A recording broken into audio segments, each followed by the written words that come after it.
Hello বন্ধুরা, কি অবস্থা আপনাদের সবার? আশা করি সবাই জোস আছেন। আজকে পাইথনের ডে 19 এ হাজির হয়েছি নতুন একটা টপিকস নিয়ে। আজকের টপিকস হলো ফাংশনস আর্গুমেন্ট। মানে ফাংশনের ভিতরে কিভাবে ডাটা পাঠাবো সেটা নিয়ে গভীর আলোচনা করবো আজকের এই ভিডিওতে। আজকে কোনো ফালতু কথা নয়, সরাসরি কনসেপ্টে ঢুকবো। কারণ এটা না জানলে ফাংশন দিয়ে জিনিসপত্রগুলো করা কঠিন হয়ে যাবে। চলুন ছোট্ট একটা ইন্ট্রোর পরে শুরু করা যাক।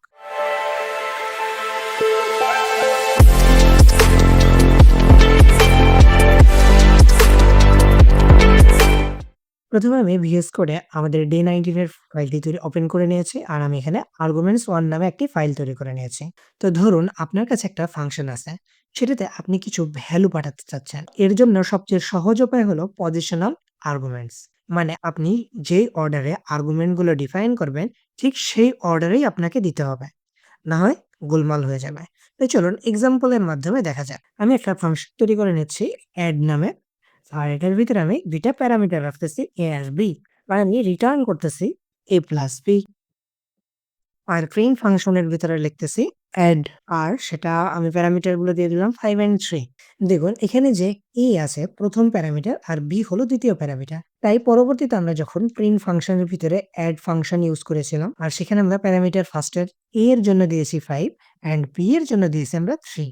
এখানে অর্ডার পাল্টানো যাবে না। আর যদি আমরা অর্ডার পাল্টায় ফেলি তাহলে ভ্যালুটাও চেঞ্জ হয়ে যাবে। অর্থাৎ আমরা যদি 5 এর যে A এর জন্য আমরা 3 দিতে চাই তাহলে আমাদেরকে 3 দিতে হবে।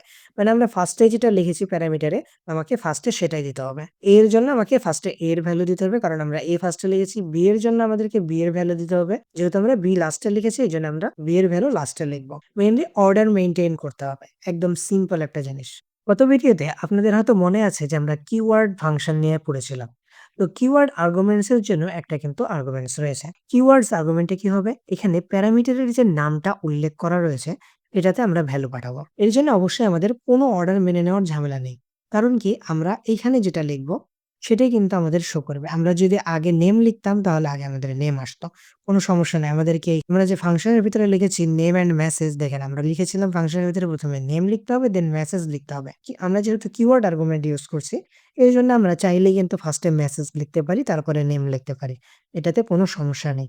গত ভিডিওতে আপনাদের হয়তো মনে আছে যে আমরা ডিফল্ট আর্গুমেন্ট শিখেছিলাম। তো ডিফল্ট আর্গুমেন্টে কিন্তু আমরা ইউজারের থেকে প্রথমত একটা ইনপুট নেই। কিন্তু যদি ইউজার কোনো ইনপুট না দেয়, সেক্ষেত্রে কিন্তু ডিফল্ট একটা স্ট্রিং প্রিন্ট হয়েছিল। ঠিক তেমনি ডিফল্ট আর্গুমেন্টের জন্য আমাদের কিন্তু লাইফটা অনেক সেভ হয়ে গেছে। যেমন এই প্রোগ্রামটাতে দেখুন, যদি এখানে এক্সপোনেন্ট না দেন তাহলে ডিফল্ট ভাবে ২ নেবে। আমরা এখানে যে ফাংশনটা তৈরি করেছি এই ফাংশনের ভিতরে পাওয়ার নিয়েছে। একটা হলো বেস আর একটা হলো এক্সপোনেন্ট। ইউজার থেকে আমাদেরকে অবশ্যই সেটার ভ্যালু নিতে হবে, একটা বেসের জন্য আর একটা এক্সপোনেন্টের জন্য। তো যদি ইউজার শুধুমাত্র বেসেরটা দেয় আর যদি এক্সপোনেন্ট না দেয় সেক্ষেত্রে কি হবে? এক্সপোনেন্ট যদি না দেয় তাহলে ডিফল্ট কিন্তু আমাদের ২ শো করবে। এটাই মেইনলি ডিফল্ট আর্গুমেন্টের কাজ। আমরা ডিফল্টলি একটা আর্গুমেন্ট দিয়ে দিব। যদি ইউজার কোনো আর্গুমেন্ট না দেয় সেক্ষেত্রে অটোমেটিক্যালি ডিফল্ট আর্গুমেন্ট কিন্তু নিয়ে নিবে। এবার যদি আপনার প্রোগ্রামের ভিতরে কয়টা আর্গুমেন্টস আছে সেটা যদি আমরা না জানি সেক্ষেত্রে আমরা কি করব? সেক্ষেত্রে আমরা ভ্যারিয়েবল লেংথ আর্গুমেন্ট ব্যবহার করতে পারি। এর জন্য চলুন আমরা একটা এক্সাম্পল দেখে নিই। তো এই প্রোগ্রামটা দেখুন, আমি এই প্রোগ্রামটাকে কপি করে নিচ্ছি। এখানে ডিফল্ট আর্গুমেন্ট 1.py নামে একটা নতুন ফাইল তৈরি করে নিচ্ছি। আমি ভিউ থেকে ওয়ার্ড র‍্যাপ করে নিলাম। এখানে দেখুন আমরা প্রোগ্রামটাতে কি করেছি। আপনারা এখানে দেখতে পাচ্ছেন আমরা স্টুডেন্ট রিপোর্ট নামে একটা ফাংশন তৈরি করে নিয়েছি। আর এই ফাংশনের ভিতরে আমরা ২ টা প্যারামিটার নিয়ে নিয়েছি। একটা প্যারামিটার আমরা নেম নিয়েছি যেখানে আমাদের ইউজারের নাম হবে। আর আরেকটা হলো স্কোরস, কিন্তু আমরা স্কোরস এর আগে দেখেন একটা স্টার মার্ক দিয়েছি। স্টার মার্ক দিয়েছি যাতে আমরা যত স্কোরস আছে এই ইউজারের সবগুলো কি করতে পারি? এক করে যতগুলো আছে সবগুলো টাপল আকারে ভ্যালু নিতে পারি। আর এই এক্সাম্পলটাতে দেখুন, এখানে আমরা ইউজার প্রোফাইল নামে একটা ফাংশন নিয়েছি। আর এই ফাংশনের ভিতরে আমরা ডাবল স্টার ইউজ করে একটা প্যারামিটার নিয়েছি। তো এখানে ডাবল স্টার ব্যবহার করার ফলে আমরা কি করতে পারছি? আমরা ডিকশনারি ব্যবহার করতে পারছি। আর যার কারণে কিন্তু আমাদের ফ্লেক্সিবিলিটির অভাব নেই। আমরা এই ২ টা প্রোগ্রামে কিন্তু খুব ইজিলি ইচ্ছামত ভ্যালু এন্ট্রি করতে পারবো। এই নাম্বারগুলো সব কয়টা কি হয়ে গেছে? টাপল আকারে স্টোর হয়েছে প্রোগ্রামের ভেতরে। আর তখন কি হয়েছে? এটার এভারেজ বের করেছে। কারণ প্রোগ্রামটা আমার এভারেজ বের করতে বলেছে না। আমাদের যে আরেকটা প্রোগ্রাম ছিল এখানে কিন্তু আমরা ডিটেইলসটা কি আকারে নিয়েছি দেখুন তো। এই ডিটেইলসটার উপরে যখন আমরা হভার করতেছি তখন দেখুন এটা কিন্তু ডিকশনারি আকারে নিয়েছে। আর ডিকশনারি আকারে কি হয়? ১ম এ আমরা ভ্যারিয়েবলের নাম লিখি, দেন ওই ভ্যারিয়েবলটা লিখি স্ট্রিং আকারে, তারপরে আবার আরেকটা ভ্যারিয়েবল নিয়ে সেটা নেই, তারপরে আবার ভ্যারিয়েবল নিয়ে নিতে পারি। এরকম আরো অনেকগুলো চাইলে কিন্তু আমরা ভ্যারিয়েবল ইউজ করতে পারি। আর আমরা দেখুন এই প্রোগ্রামটাকে যখন রান করতেছি তখন দেখেন নামটা বব আসছে, দেন এইজ 25 আর সিটি এনওয়াইসি আসছে। এর রিজন কি?